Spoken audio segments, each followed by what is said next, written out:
Good morning. This is Dr. Ron Reflects. I haven't recorded for a few days, not because I've given up, but I've been under the weather. It seems that I don't get as sick as often in Florida, but when I do, they are really impressive.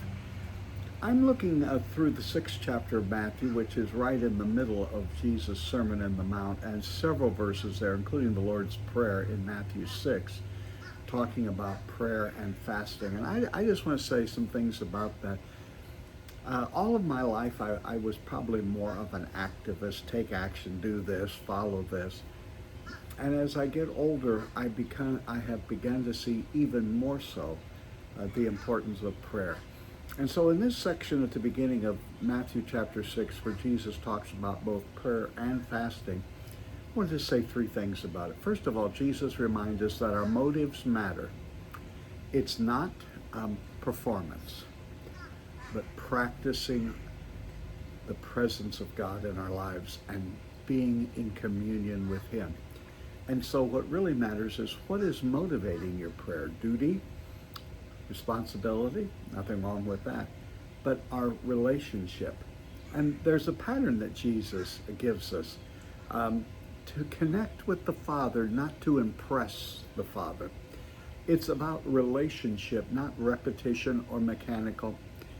And the interesting thing is that the Lord's Prayer does not begin with the petitions and the requests, which is where I usually want to start, and most of us do.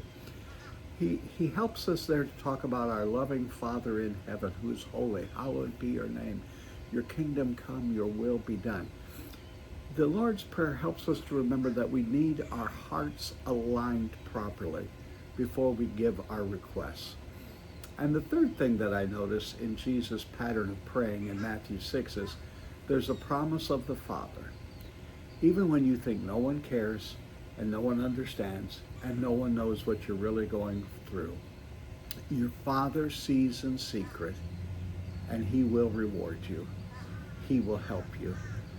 And so today, as we're still relatively new into a year, let's all determine that we're going to spend time in prayer, praying for others, interceding for our family, our friends, our nation, our world, our local congregation. God bless you, and I'll talk to you tomorrow. Have a great and blessed day.